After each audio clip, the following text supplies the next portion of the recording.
Bago tayo magsimula, ipopromote ko lang ang Mystic Queen Power Bracelet. So para sa mga naghahanap ng Evil Eye Bracelets, available na po ang dalawang klase ng Evil Eye Bracelet sa ating shop. So meron tayong Selenite Evil Eye at Obsidian Evil Eye Bracelet. So parehas lang merong protection and cleansing properties. Ang kaibahan nga lang is ang selenite is nagre-recharge rin siya ng mga crystals and semi-precious stones na kasama niya. So pwedeng isuot nyo to alongside with other bracelets and i-recharge din niya yon. Ayan. And marami rin tayong iba pang mga bracelets dito for protection and also for healing, attraction ng money, love, and prosperity. Ayan. So, lahat po yan nasa aking online shop. Pakicheck nyo na lang po. Lahat ng link ay nasa description. Happy shopping! Virgo, hi! Welcome to Miss Queen PH. At ito ay isang astrology reading for you. Meron tayong full moon in Pisces ngayong August 31, 2023 at 9:35 a.m. Philippine Standard Time. So if you're living outside of the Philippines, i-check nyo na lang kung kailan yung eksaktong oras at araw ng full moon sa inyong lugar. This is a very powerful full moon dahil hindi lang to basta full moon.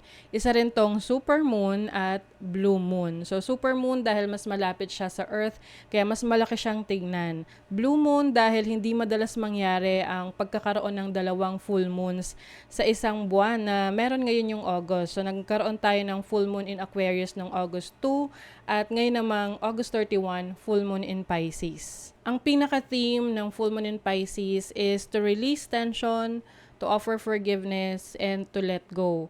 Since ang moon will conjunct Saturn in the sign of Pisces, maaring magkaroon ng tension sa mga limitasyon na mga sitwasyon na kinabibilangan natin. So imagine yung frustration ninyo dyan. So the sun is also in Virgo, which is opposing the moon in Pisces. Kaya yung creativity, yung mga dreams, emotions natin, ginaground yan ng energy ng sun in Virgo, which is being analytical and structured.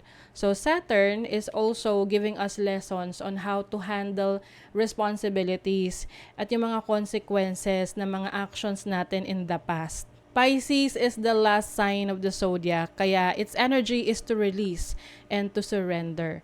And then Mercury is also in retrograde in the sign of Virgo, kaya maaring may mga misunderstanding, miscommunication that will lead to endings. Kaya it's time to rethink, reassess, and i-review nyo muna yung mga bagay na hindi na nakakatulong sa inyong growth. And any toxic situation will be released in this lunation. This may resonate for Virgo Sun or Moon, especially Virgo Rising. So for you Virgo, ang full moon ay mangyayari sa inyong 7th house of relationships, marriage, partnerships, both romantic or business-oriented.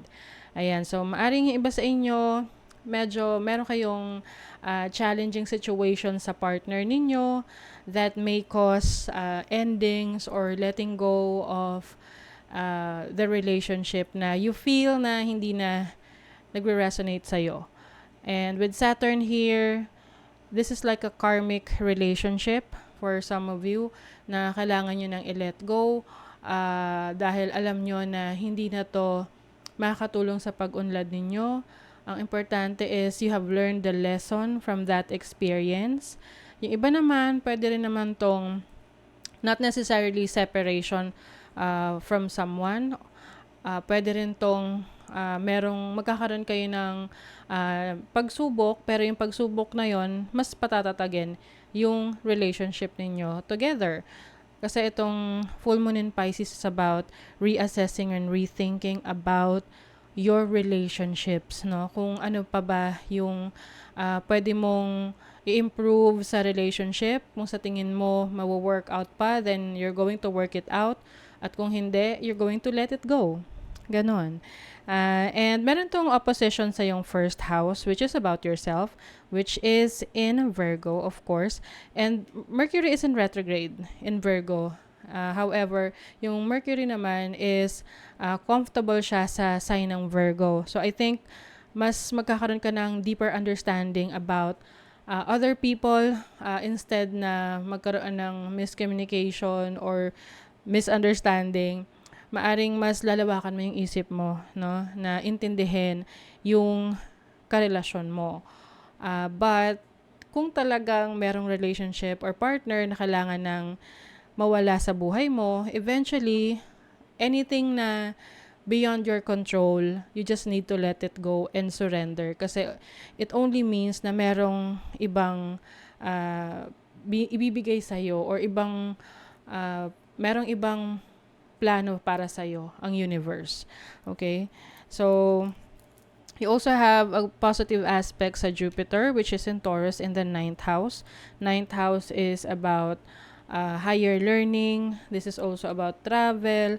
So, maaring meron kang travel opportunities with your loved ones or partner, lalo na kung meron kayong inaayos na relationship. So, makakatulong sa inyo yung pagta-travel together, spending more time together, para mas mapatatag nyo, mapalakas nyo ang inyong relationship. Meron din tong positive aspects sa Pluto in Capricorn in the 5th house. 5th house is about dating, romance, about children, and also your creativity. So, maaring yung iba sa inyo, kung wala pa kayong anak, posible na makabuntis, at you might be also focusing on your kids kung meron na kayong mga anak. And yun din yung magiging dahilan. Kaya you will really try to work things out with your partner. And pwede rin yung anak mo yung dahilan kaya gusto mong i-let go yung partner mo. Because of protection or you feel like mas makakabuti yun para sa situation ninyo. So, this is about reassessing your relationships and connections. And also, meron tong challenging aspect sa iyong 12th house, which is about your mental health, your deeper connection sa sarili mo, your subconscious. It's Venus in Leo, so maaring meron kang mga unexpressed na feelings na pwedeng, this can be emotional feeling na hindi mo masabi sa isang tao, pwedeng sa mahal mo sa buhay.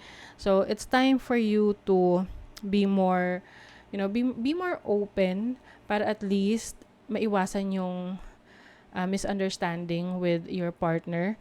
And kung meron kang sarili mong pinagdadaanan na challenges, yung iba kasi, sinasarili lang, no?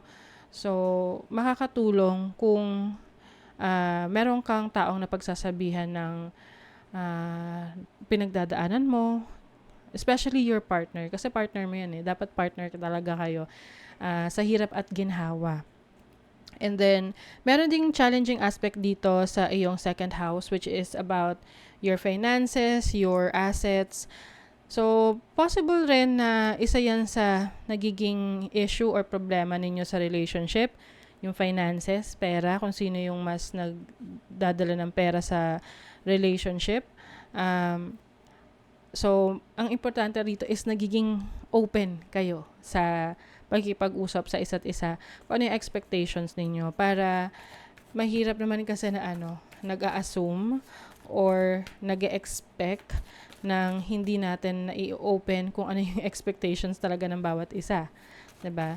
So, being more open to your partner will help you resolve the issue.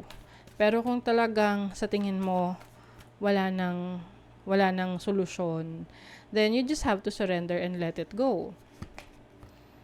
7 of Wands, ayan, protect your energies. Also have the Ace of Cups, this is love for yourself.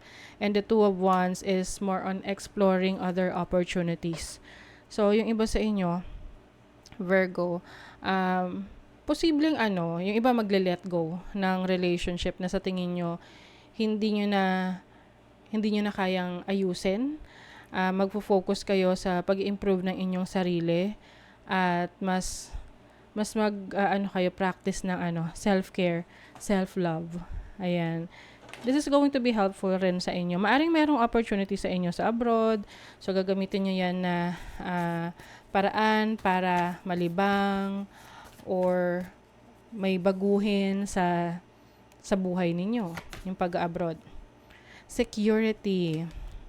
True security comes from having a reserve of time, space, energy, personal power, and love make deposits in all of these accounts and you'll be a wealthy person indeed. Ayan. So, hindi lang daw material na bagay, no, yung magbibigay sa atin ng security, but also yung oras, panahon, energy na binibigay natin sa mga importanteng bagay sa buhay natin, like yung family natin, yung trabaho natin, and of course yung sarili, no. Yes, body. Your body deserves your love. O, ayan na. Practice self-care and self-love. So, you will be focusing more on yourself. Okay? So, that is your reading, Virgo. Kung nagustuhan nyo ito, naka-resonate kayo, mag-comment kayo dyan, like, share, subscribe, para lagi kayong updated sa ating mga readings. Thank you so much, Virgo. See you again.